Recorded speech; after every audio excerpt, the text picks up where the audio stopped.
Hey, did you know it's a great day to wear a watch?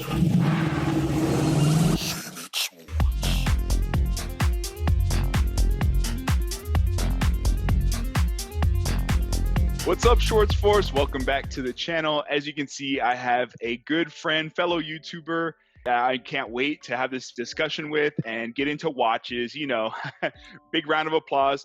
Mr. Matt Johnson with Beer and Watches. Hey, thanks for coming on, having man. me, Dave. Yeah. I don't have a beer today. I have a can of Coke because it's super early here. But I got you covered. Here, check this out. Is that looks like a soda though? What is that? What's it So say this on it? is okay. So this is Squirt Gun. It's a juicy IPA. Wow. This will probably be the only beer I have during our talk because it's 6% ABV. Yeah. It's a Texas brewery, Real Ale Brewing Co. And man, they make some good IPAs. And I gotta say, okay, so first, well, tell us a little bit about your channel, the name behind it, and then I'll tell you a little bit about this beer. Beer and Watches. Well, I think for anybody that knows me, that followed me kind of from the start, I started my channel in January 2020. And make sure you tilt that glass to a 45-degree angle for the first two-thirds. So I started January 2020, and I actually started it as Coffee and Watches. I remember. Yeah, and I started as Coffee and Watches because, you know, every morning I get up, I have a proper coffee. We've got the full espresso machine, all that. So I make coffees, and the idea was I was going to like do watches, and well, let me back it up a bit. Okay. So I'm not going to harp on about it because everybody knows, I'm sure, but I'm a professional magician, right? An escape artist. That's what I do for a living. February, March of 2020, my career stopped because the entertainment business stopped, right? Okay. So I was at home. I knew I was going to be at home for the long haul. So I thought, what do I do to be creative? And I thought, I know, I'll start a YouTube channel. But I didn't want to start a YouTube channel about magic and escapes that's my living because A, I do it for a job. Yeah. And B, I thought when I go back to performing, I want something different to take my mind off it. So I looked around. I thought, well, what do I enjoy? And I got a watch collection. And I thought, you know what? I've got a watch collection. I've at least got enough watches to get me started.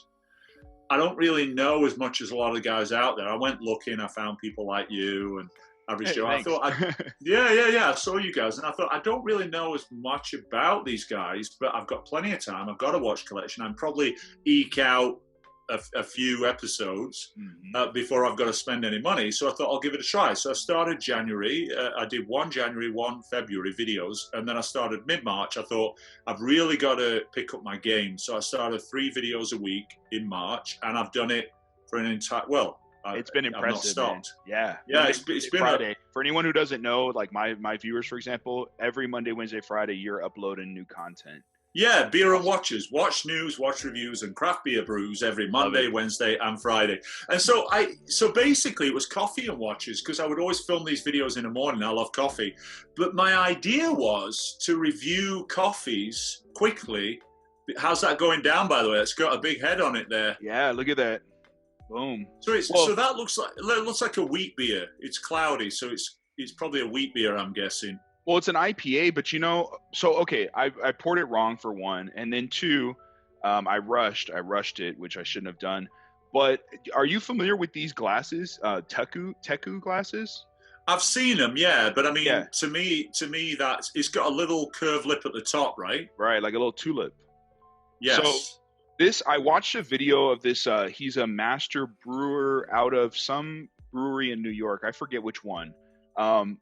Really cool guy, knows his stuff, and he did a comparison of like cheap beers with expensive beers, craft beers, and he had this glass, and I'm like, what is that? And because you know, you see Pilsner glasses, you see Steins, all these different shaped glasses for beer, right? But this one tends like a wine glass. It brings all the kind of notes to your nose, and right, because really it's cool. fun. Yeah, because it's funneled at the top, and you see, but it's funny because the vast majority of people who drink beer, I mean, before the whole craft beer thing really took off, nobody cared about it. You know, you crack a Bud or a Coors, and that's it. It's about having a few drinks and getting drunk. So the whole craft beer thing kind of took off. And so that's kind of where really I've always loved drinking beer. Right. And I started doing the coffee and watches, and I realized I'm just reviewing the same coffee over and over again because I only like a couple of kinds of coffee, right? So I was gonna ask that, man, because when you had coffee and watches, I was like, hey, I like watches, I like coffee, and I like Ethiopian Yirgachefs. I like, all different types of varieties, and I'm like, how many coffees can get expensive? Some of those fancy, overseas coffees and stuff, and I'm like, this is gonna get. Well, pricey. I realized that was one of the problems with it because you couldn't just buy. You'd have to buy a whole bag of coffee or a whole bag of beans. Yeah, you can't just buy make one shot and pull no. Exactly, and I'm pretty particular. Like I'm pretty plain. I like Sumatra. I'm pretty plain guy, but. So very early on, and then I think I'd done, I can't remember how many videos in, and then I thought, what could I do instead of coffee? I thought beer. I like beer, and I thought, well, I can go into a liquor store and buy one can of beer. Exactly. And craft beers everywhere. So so I turned it into beer and watches, and I realized, but I wasn't sure how much I should talk about beer. So I kind of was like, I was doing whole episodes where I talk about a beer and review a beer. But I noticed, kind of like you were saying when we were chatting before, I noticed a lot of my subscribers, those were the worst videos. And it's not because they weren't good descriptions of the beer, it's because I wasn't a craft beer channel, I'm a watch channel. Yeah. And so my subscribers like, we don't care about beer. Like, not all of them. Yeah. No. So it took me a while. And then what I started doing was I started cracking a beer at the start of the review and doing less on the beer. But now you'll notice in my last few videos, now I do a beer break in the middle of the review. Yeah. Right? Smart. Yeah. And quick, just like, oh, this is such and such, it's from here, it's there, it tastes pretty good, and that's it. Because I'm not a craft beer channel, and I think to focus on the watches, which is really what I'm about, will maybe allow me down the road to maybe it'll be something else. Maybe it'll be magic and watches, or maybe it'll be origami and watches. I don't know, but to lose focus, we're very niche. I think we'll be wrong. So. But since then, it's funny because a lot of my subscribers have been like, "Oh, dude, you didn't crack a beer this episode. We're missing the beer." Yeah. Yep. And so it's cool though because it becomes your thing. Like it's what sets you apart from other channels instead of just watches. And if someone doesn't like beer, like they're still gonna watch for the watches. Pun intended. Yeah. But it's it's a good blend. The thing is, like what you were saying, is you're not a split or variety channel. You're kind of sprinkling it in, and it's enough. You have the mixture right, the blend.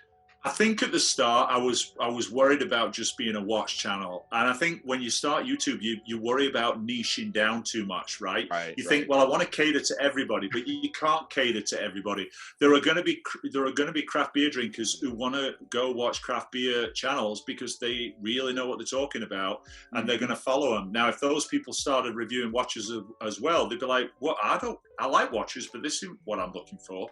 Yeah. So I think I'm learning slowly that, or hopefully quicker, that you've got to niche down on something. And I think what it is, people like you and me, we see these channels where it's like a name and they can do whatever they want, right? Sure. But the fact is they built a brand around that person. So then they can a lot of my subscribers will say, I think I brought in a Darth Vader paper thing that I've made, right? Really cool. Yeah. Yeah, and my subscribers are like, well, you just, whatever you put out, we'll watch. Well, that's true for my subscribers that are loyal, but for anybody coming to my channel, they need to know what it's about. So, so I niche down, and I enjoy the watches. I'm learning as I go along. I reach out to a lot of watch brands. I work really hard on bringing in micro brand watches. Yeah. Not because I get to keep the watches, because a lot of times you don't get to keep the watches. You have to send them back. As much as you'd like to, right? I'm like, dang it. Yeah. And I think a lot of people watching YouTube channels tend to think, oh, well, these guys, they get the watch, so they get it for free, and so they're going to give it a good review. the fact of the matter is, most watches I have to send back. It's a nice surprise when I get to keep one. Yeah. For me, it's more about two things. It's about giving my consumers, my subscribers, the real deal on a watch, because they're going to spend their hard-earned money at the end of the day. That's why we're here, right? Absolutely. Yep. And the other one is, well, the other one is trying to find micro brands that nobody's ever heard of, right? That's tough. another one. Yeah. Yeah, it's tough. And the other main one is content. I don't care about keeping the watch a lot. I just need content. Because at 3 videos a week, I need 12 videos a month. I need content. I need to feed that machine to keep my channel going. Right. So if somebody says to me, we'll send you a watch, but we want it back, I'm like, yes, please. Yeah. You know, I prefer to give it away if I can. Sure. There's definitely a, it's almost like you want content, but you're also, there's going to come times where you're like, all right, you got to pony up and buy a new watch, or, you know, do something different, because a lot of those brands, they might have like what they call, and it's just to kind of, I guess, be a little peek into the watch world behind the scenes. A lot of these micro brands will do what's called a tour, and you're aware of this. So for viewers out there, there'll be a North America tour, a Europe tour, Asia, wherever, and this watch will get floated around. That's why you'll usually see a watch brand kind of go down the line with reviewers, bam, bam, bam, bam, bam, and that's what's happening. So and very early on, actually, I was very fortunate. I started my channel, like I say, with my watches. And one of the things I got really known for was doing giveaways, giving away watches. Yeah. Right? Which I've actually not done one for about a month now. The last one I gave away was a Sicily Swiss watch. I remember that, yeah, and I have got some coming up. It's because I haven't been able to keep a lot of the watches, but I've got some coming up. But in the beginning, what I did was I reviewed my own watches, and I gave my own watches away. And then, like, brand new inboxes, but that's I gave them away. Then I was doing a giveaway like at least one a month, at least. And that was kind of responsible for. I felt like if I need traction, I want people to subscribe.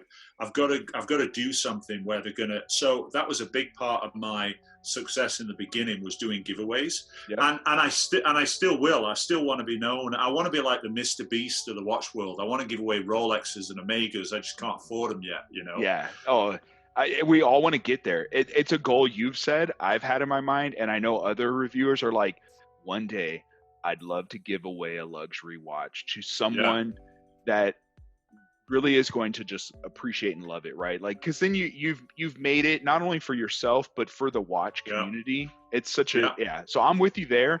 I really try and like with Gallant, and this is a brand they're so cool to work with, and I'm doing they gave me like kind of like the okay to do a giveaway every other month. So I have one coming up. Yeah. And I'm like, they'll supply the watch, they ship it out. It's like, what a great way to give back. And they're great watches. Like, it's not a I love the Gallant, the Gallant that I reviewed recently, it's the diver, quartz, but the blue, the bright blue, that reminds me so much of I put a couple of watches here in case you asked, but this was only my second ever watch, and it's my first Swiss watch, the Tissot Sea Star. Great watch. I love this watch. But the color, when I wear this, it gets so noticed. But the strange thing about this is the Gallant watch has the same color. It looks, I mean, if you didn't know any different, right? Yeah, if you didn't know any different, if you weren't a watch person and you saw this and you saw that, you would think they were the same or similar watches. Yeah. Right? Whereas the Gallant's what, $20-30? I don't know. And so, you know, watches like that also, I'm a huge fan, and I know you, Adam, I know we all do, of the Paganis. I only own the one, the Yacht Master Homage, which I just put I got from Strapsco, the Oyster Flex looking strap with the Rolex lock buckle on it. Yep. I just got that for that and put it on. And I'm going to do an episode. I'm going to do an episode on how to. But I mean, I reached out to them, to Pagani, to see if we could collaborate, and they got back to me just yesterday or day before or something. And they've got too many reviewers, so they're like, "Listen, we'll put you on file, but we don't want to do it right now." But fortunately, Pagani. I mean, to me, I only own one, but Pagani watches, from that one I've had, the build quality, NH35, stainless steel case, ceramic bezel, all this stuff for like $100 or less is. I just think a lot of these micro brand watch companies need to pick up the game, because it's really showing people what these watches actually cost to build, right? So it's tough, man. I feel for the micro brand community, because it's like the Chinese specials, we'll call them. You get so much value, and I'm not going to say you're getting too much value. Like, you're getting you're getting sapphire, you're getting ceramic, you're getting full stainless steel, automatic movement, blah blah blah, right? Good, decent lume, but for $100. And then you have a micro brand that is doing the same, maybe a little bit better, a little bit more, and it's $300. San Martin, it's another one that's like that $200-$300 range, and you're just getting tremendous value. But it's funny, because I'm reaching a point in my own collecting now where I would rather spend the extra 100 or 200 to get everything I want checked off. I feel like with Pagani, L'Oreal, you name it, all those brands, Parnas, there's always some trade-off you have to give up. And that's true. I mean, there were things on the Pagani, there's some sharp edges on there. Just little stuff like wobbly bezel. Yeah, totally. Yeah. And I mean, plus the micro brands, they haven't got the buying power, so yeah, no, I agree. There are some great micro brands out there. And going back to what you said about the watch tours, that was a lucky thing for me. I was giving away and reviewing my own watches, and then Mad Rock reached out to, and that's really how I got started. Mad Rock, very early on. Cool, April, man. About a He's month a cool in. guy. Yeah. Great guy. And he reached out and he said, "Hey man, we've got a Canadian watch tour." I'm like, "Watch tour? What's that?" And he's like, "Do you want to be included?" And so I started getting sent watches. So the Stalingrad watches, Octon, RUF, like I started getting all these watches. And that was great, because suddenly I got content I didn't have to pay for. Yeah. It's expensive. It's very expensive. That's the one thing that I guess I would tell viewers or other, like, because I get a lot of requests. I'm sure you do too. Hey, can you review XYZ watch? Yeah. And I'm like, that's a cool watch. I would love to. I'll even reach out to the brand, and they completely ignore me. And now it's like, well, do I want to pony up $200 to review this watch? As much as we would like to, right? Just do that nonstop. Right. Like, at the end of the day, they don't have. Well, I mean, and I get that too, and $200 or $300, even just $200 or $300, because at the end of the day, with the kind of subscribers we've got, right, and being monetized, I got monetized about a week and a half ago, and now congrats. Well, thank you, but I see some revenue coming in, and I'm like, is this it? Like, that's what I made for a year's work? Like, what? Sir. It's nothing. When YouTubers tell you it's tens of thousands of dollars, it's really not. Until you've got, I'm sure, hundreds of thousands of subscribers. We're talking like I've been monetized and made revenue for a week and a half, and I think I still don't have enough to buy a Pagani watch. Yeah. So we're not doing it for money. We're doing it for the love. Now, at the same time, we have to, in order for us to put in more time to our channel, we've got to take time away from maybe being employed or whatever. So you've got to make revenue, otherwise there's no way you can support your channel. You just can't. So I mean, there are other ways to make revenue from YouTube, but I think that's why a lot of people don't stick around, because you do a year's worth of work and you make like $30. Yeah, if you ever want to experience the ultimate emotional roller coaster, become a YouTuber, because you will stress out hitting your first 100 and then 1,000. And you're like, yes. Oh wait, what's this 4,000 hours of view time? And then you finally hit it. Yes, monetized, and then you're up, and then just bam, you can knock you right down to earth. Do you know what I found though? And I'm interested in knowing if you found the same thing. When I first started YouTube, when I first started this channel, I thought, I'm going to do it because I love watches. That was really my main goal, right? I thought it'd be fun. Once I got a couple of months in, I realized how much work it was. I thought, well, it's okay because I'm going for 1,000 subscribers, 4,000 hours of watch time before I get monetized, which seemed impossible, especially the 4,000 hours of watch time. It seemed crawling, dude, like a baby. It seemed like it would never happen. But I thought, if I can get there, then I can monitor. I said to my wife, because I was always taking too much time out of editing till 3 a.m. And I said to my wife, I said, yeah, but when I'm monetized, here's the weird thing though. I always said to my wife, well, if I can get monetized and I can get really good and I make tons of money, then I can make money for a few years and then I'm done, right? Right. And I always thought, why don't YouTubers who make millions just stop once they made some money and then just get on with life? Right. It's the weirdest thing, man. I found now, like, I'll be laying in bed at 3, 4 in the morning. Maybe it's me, I don't know. And I'll be like, I want to go downstairs and edit. or not because I have to, but then also now, doing 3 videos a week, it's become such an integral part of my life and how I time everything that now I don't want to stop because I really enjoy it. I've gone over the hump where it was work, and now it's like I really enjoy it. And if I stop, it's not that I'd lose money, it's that I would let my subscribers down.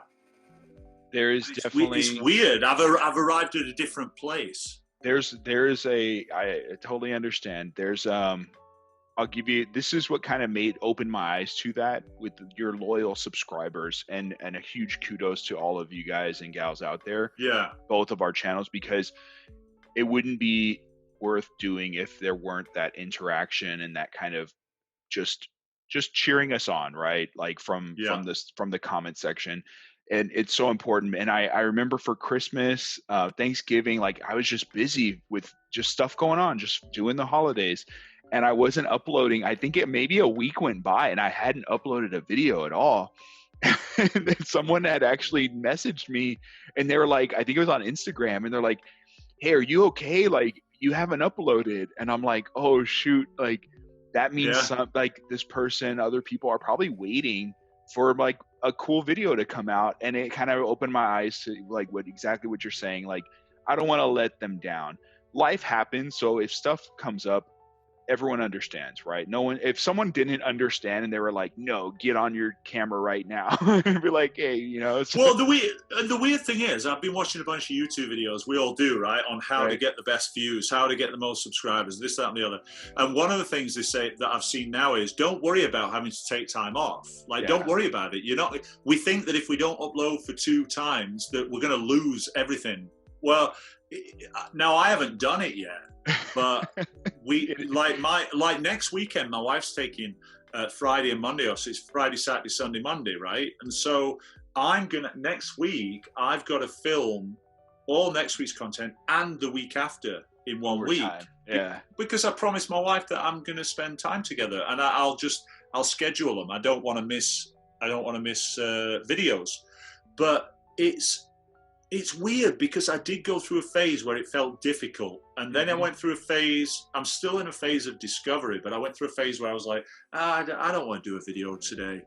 But now it's like, no, I do want to do videos. And now if I was lucky enough, knock on wood, to suddenly have a channel that was making 20,000 a month, let's say, right? Yeah.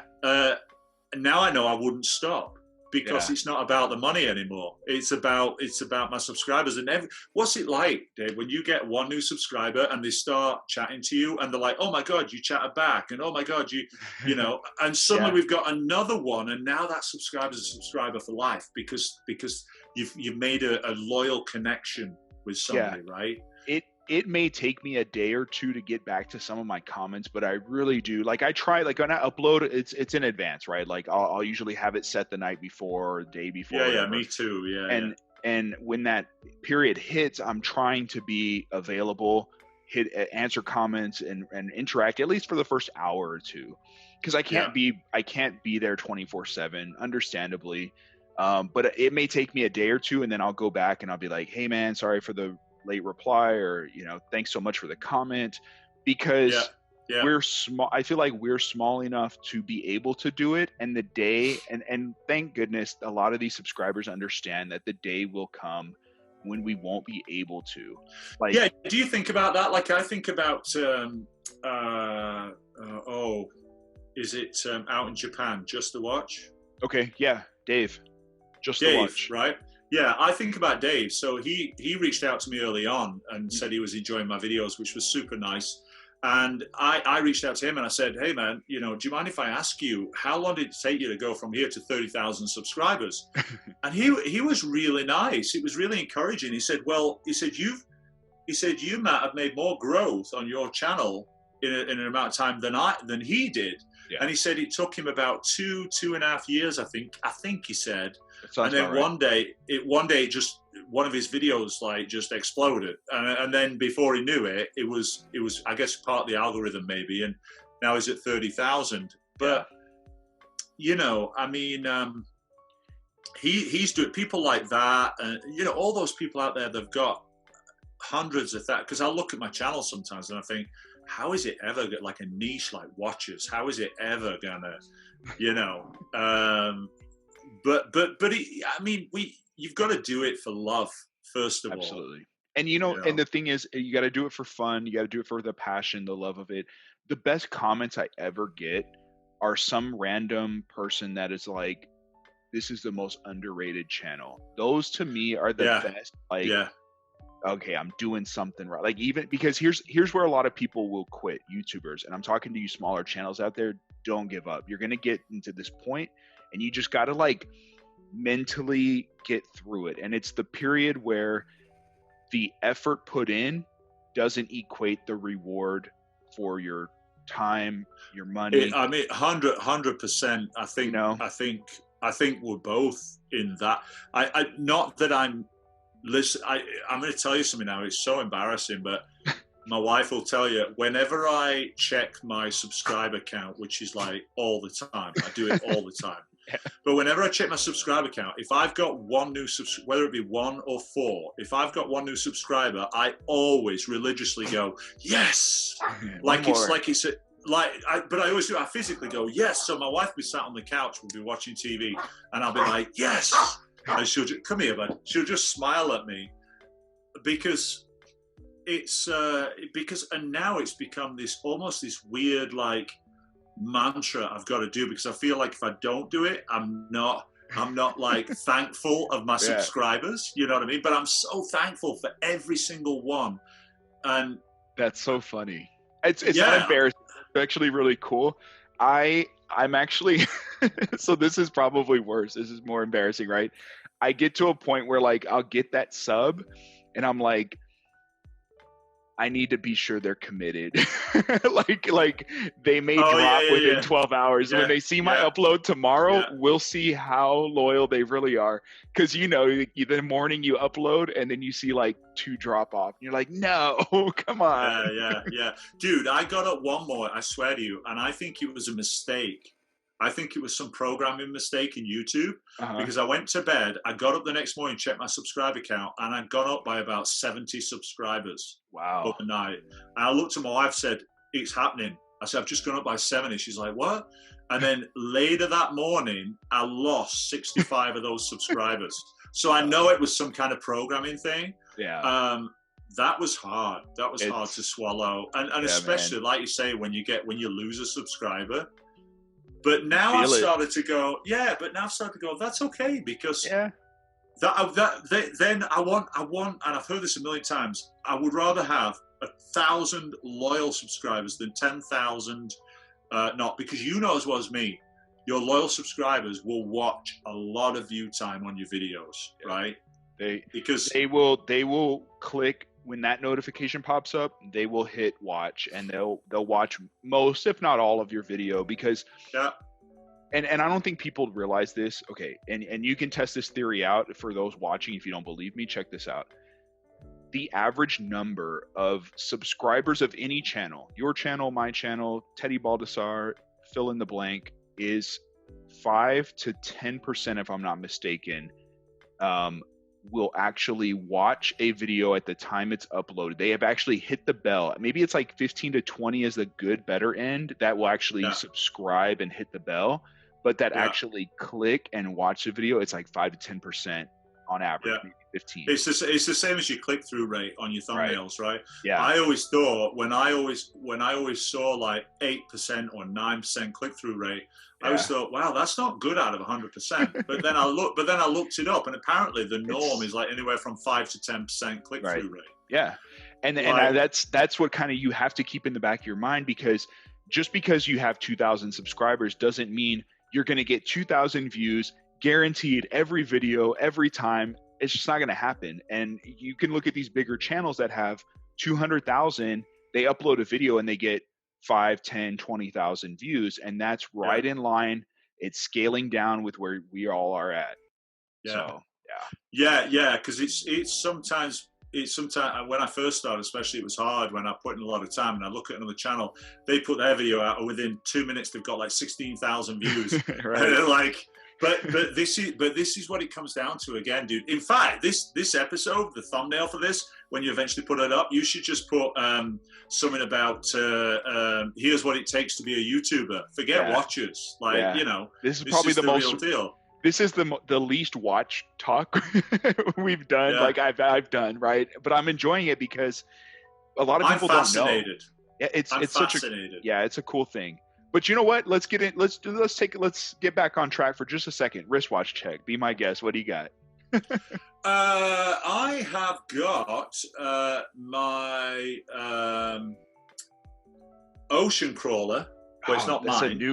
This is a new one. I saw the pictures on Instagram. Look at that. Yeah, it's not mine. It got sent in. Now here's a really positive thing. And I've never liked mesh bracelets ever. Dude, shark mesh. Oh. But I've never owned one though. I've seen them on watches and always thought, well, that looks cheap. But then you come round, it's got these you can't see that. It's almost like rows. Yeah. And it's got solid links in there. There's only when I got this in the box, this thing would have fit like King Kong. I swear to God. It looks chunky, massive. About giving, but the links. It was like a 10-inch wrist. Oh my God, dude. So I had to take a whole lot out. Okay. And it comes with a canvas, like a NATO canvas strap as well. Mm-hmm. And the packaging on this thing is the box. That box looked legit. It's a work of art. It really is. But now here's something that this to me is one of those moments where it's like, no, I am on the right track, because I was in the beginning a year ago. I was reaching out to Ocean Crawler and couldn't get a response, couldn't get an email back, couldn't get nothing. Yeah. But I love the look of their watches, and this is a connection I've just made, not direct with Ocean Crawler, but with a new collaboration that's going to be doing a lot for my channel. Good. And I was able to get this Core Diver Ocean Crawler for review. And I also when I got this, they also sent me the Esoteric as well. Mm-hmm. I've just got that in the Esoteric Diver, that's through there. So I don't get to keep it because this is like a $1,000 watch. Yeah. Right. But you didn't have to spend $1,000 either to get it and review it. You know what I mean? No, to get it. The problem with this, though, Dave, is that this is the first watch I've ever done this with in my life. The lume on this is amazing, and I went to bed. I went to bed with the watch on. I've never done that. Dude, I kept going under the covers and looking at it, and I wore it all night. I can't take it off. It's heavy. It's comfortable. It's amazing. The lume's beautiful. I'm gonna have a lot of fun. I don't have to tell lies about this watch. And did your wait? I got to interrupt. Did your wife make a comment when you were doing that? Did she know? No, she was sleeping. She had no idea. No, because I've worn watches to bed, and my wife's like, "You're looking at the lume? Are you checking the lume?" Like, no, my wife, no. If she knew, I wouldn't do it. Not because but I'd feel embarrassed. And when I just said I don't have to tell lies about this watch, let me make very clear, I don't tell lies in my reviews. But what I mean is, there are some watches I've been sent and I've worked hard to get it, and I get it, and I go, oh, for God's sake, I really don't want to review this. So I don't review it. I send it back because not because I don't think it would be content for my channel, but because you'll notice most of my reviews on my channel are pretty positive. And that's not because I tell lies. It's because I'm not a watch snob. A watch doesn't have to have everything in place for me to love the watch. I just love watches. Yeah. But I mean, if there's a bunch of crap going on with the watch and it really is a hunk of junk, I'm not going to do anything. Yeah. No, because I don't want to be a channel that says bad stuff as well as good stuff. I know that kind of might not make sense, but to me, it's like I'd rather say a few little things, but mostly be positive, because I love watches so much. It doesn't matter to me if it's a $10 watch or a $10,000 watch. I just appreciate every little thing, even if it's a Japanese or Chinese quartz movement in a plastic case. The fact is, it's beating. It's got a battery. It's got all these little components. And if it's telling the time of day and the date wheels going around and everything, that I love it. Yeah. I love it. Well, I agree. And here's the thing, like, if I buy the watch and it turns out to be a hunk of junk, like, all bets are off. If you're a company, hey, we'd love to review. I'll give you a great example. The MDC infantry company, they were the first brand to reach out to me and said, we'd like to have you review our watch. And I told my wife, like, I made it. Like, a company wants me to check out their stuff. And they wanted me to do two, and one was the field watch, and the other was this straight up fashion watch. It had subdials with no indices. Like, it was just, I was like, I know my demographic and my watch guys and gals out there, and this is not for us, right? Right. So I kindly declined, because you don't want me to review that, because it's not for me. It's not for my viewers. That's someone else's. Like, someone else will love that watch, don't get me wrong. It's like, there's watches for everyone, but that's just not for me. You'd rather turn the watch down than say bad stuff about it. And I'm 100% the same, because as well, I would rather not get a watch on and rip it apart, and then that company and that brand or anybody they're associated with never want to work with me again, right? Well, now, that doesn't mean I was going to say that doesn't mean that I'm going to tell lies. It means I won't review that watch. You send me a better watch that I think's better, and I'll review it. But I'm not. So that's why mostly you'll see positive reviews on my channel. They're honest, but they're mostly positive, because I reach out. I get watches, even if I buy them myself. I get watches. I've got a whole bunch of watches in my cabinet I've got on AliExpress that I would never review in my life. I'd never review it. Okay, so this is what I was going to say is not even just turning it down, like, to avoid saying something negative. It's more of, I already know, you already know, everyone watching knows this watch isn't that great. So there's really no need to review it. Why do I need to buy or get a watch that we're all going to tear apart when it's just unnecessary? Like, and all it's going to do, like you were saying, is burn a bridge and hurt someone's feelings or whatever. And even then, like, the expectation now, and this is where I'll even say, like, when you're honest, you're honest. And a good example is my System 51 review, a Swatch, Swiss made, mechanic, automatic, like, just a really cool design, really cool watch. But when I got it, it had too many just things that weren't worth $150 to me. And people were in the comments, the diehard Swatch fanboys were like, you don't know what you're talking about, like, blah blah, and they were like getting kind of upset. And I'm like, this is just my experience with this one watch. Like, I love Swatch. I think they make awesome watches, don't get me wrong. It's just this particular one didn't check all the boxes for the price, in my opinion. And like, so it's not like, again, it just comes down to, Swatch didn't send me that watch and say, hey, we'd love to have you review this. It's like, well, like, this is what I thought about it. Yeah. And you can hear me still okay, right? I can. Yeah, you're good. Yeah, okay. I just had to switch out my mic. But you can I'm with you. Like, So here's the thing, you know, I could, as I'm saying it, I can hear subscribers or people saying, well, what's the point? If all I'm ever going to get is good reviews, what's the point watching your channel? It's not that. I will review a watch and I will say things that I don't particularly agree with, but I'll always try and spin a positive if I think there are positives there. My point is, I could bring garbage watches on my channel and just say, oh, this is absolute garbage, this is junk. But sucks. what am I really achieving by doing that, other than I'm actually wasting their time and my time on reviewing a watch that's absolute garbage? Why not just review watches that I think are good and maybe have a couple of things I would personally change?